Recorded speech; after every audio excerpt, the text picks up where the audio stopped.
Good evening, parents. I call you parents because in my definition, everyone is parent of the next generation. So tonight I will call you parents. There's a lot of confusion about education.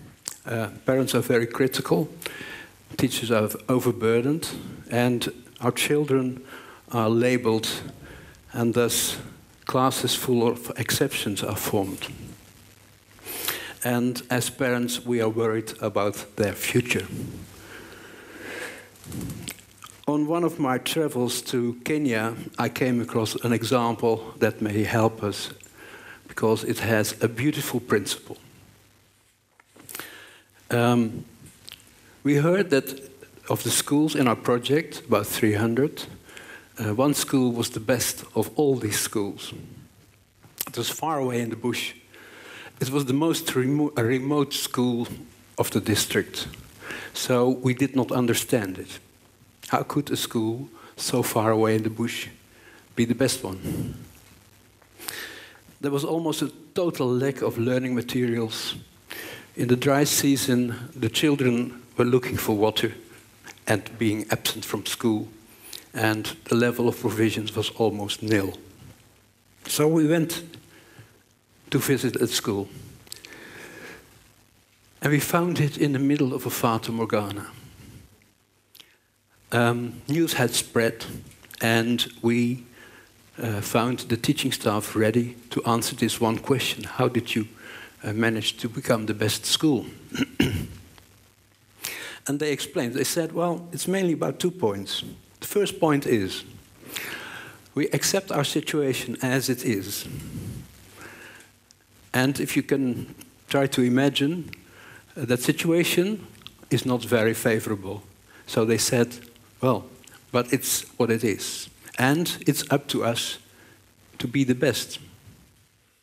The second point, they said, is that we form a loving and caring community. The community supports the school, and we are all one. And they gave an example about how this works in the school. They said, every year we make a ranking list of teachers, and the best teacher is praised and cheered at, but the weakest teacher is mocked at. But, they said, not for long, because if you love each other, you help each other. So for the whole year, all teachers united and cooperated to move that weak teacher up on the ranking list. And they said, every year we succeed. And what's more, every year the weakest teacher is better than the one of last year. Now this struck me because it's in its simplicity, it's very clear. The purpose of helping the other to perform better. On a world scale, we know this principle as the golden rule. In Africa, it's called Ubuntu. Ubuntu means I am because we are. My value, my human value, depends on the contribution I make to the community. Desmond Tutu has summarized Ubuntu in a few beautiful words. He says, often we think of ourselves as individuals, separated from one another, and thinking we're alone. But we're not. We are connected, and what we do affects the whole world. If we do well, it spreads out. It's for the whole of humanity. Now, how can this principle help us? In our schools in the Netherlands or in Europe, we work differently. We have the tendency of focusing on competition. Our culture makes us competitive, whereas by nature we are cooperative. So we lose a lot of energy. And helping each other generates energy because we use we benefit our differences. But unfortunately, our schools are focused on individual performance, so we forget about the other. We love our children and we want the best for them. So we ask schools to do their utmost to make our children successful. And in this, we trust the schools that they know what they're doing. But they don't. Nobody can predict what the world will look like when our children leave school at the end of their school career. And the teachers do not know either. So, where do we start?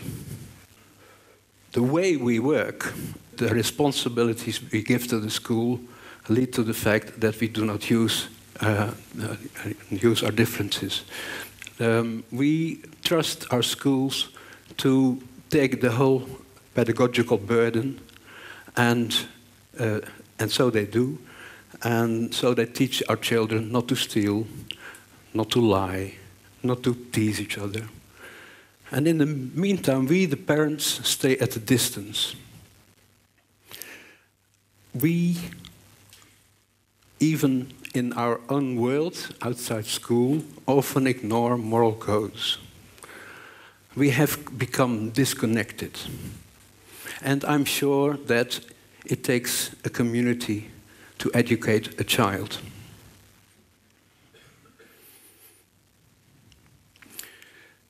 You will be surprised to see what happens when we bridge the gap between community and school.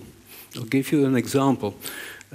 One day I was working as a principal at a secondary school, as an interim principal, and a group of pupils came to me and they asked me, "So we would like to build a boat. Can we start next week?" So I was a bit surprised, because how can you build a boat in a classroom? But they were very dedicated and convinced that I could do it. So I gave them my blessing and said to them, "Okay, go ahead.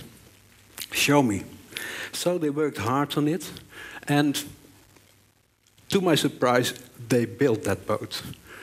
And they were very keen in doing it all by themselves, but they involved all the teachers and many parents. So it started with inviting a parent who was a ship's architect to make a design, a prototype. But also the language classes wrote brochures in every language the school was offering.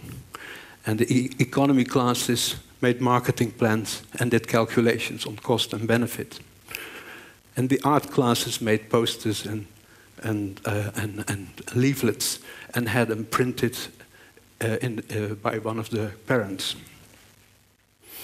So I want to share this with you because I think our world is at the brim of a new era. And I'm sure that we can make schools tools of changing the world, of creating a better world. But first of all, we have to redefine learning. Learning should be always in connection with the community, because nothing of what we learn is of value unless it is of value to the community. Everyone's learning should contribute to the perseverance and the well-being of the community, in harmony with nature. So if we manage to connect school and community, this is what will happen.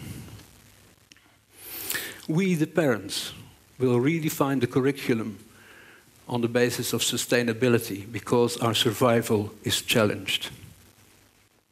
We, the parents, will redefine the mixture between working and learning and caring because our interconnectedness is at stake. As a loving and caring community, we will share and we will cooperate and we will fight selfishness and greed. We, the parents, will help schools to extend their playing and learning grounds, by offering them our professional qualities and workspaces. We, the parents, will help schools stop competing with each other and start cooperating. By forming Ubuntu Circles, we will do this. Ubuntu Circles are meant to connect people with each other, teachers and parents, adults and children. In Ubuntu Circles, not only the teaching of children is important, but the learning of all. In forming Ubuntu Circles, communities, we will bridge the gap between learning in school and learning as a community. We will cross the fence of the schoolyard, and we will interconnect to create a better world. Thank you.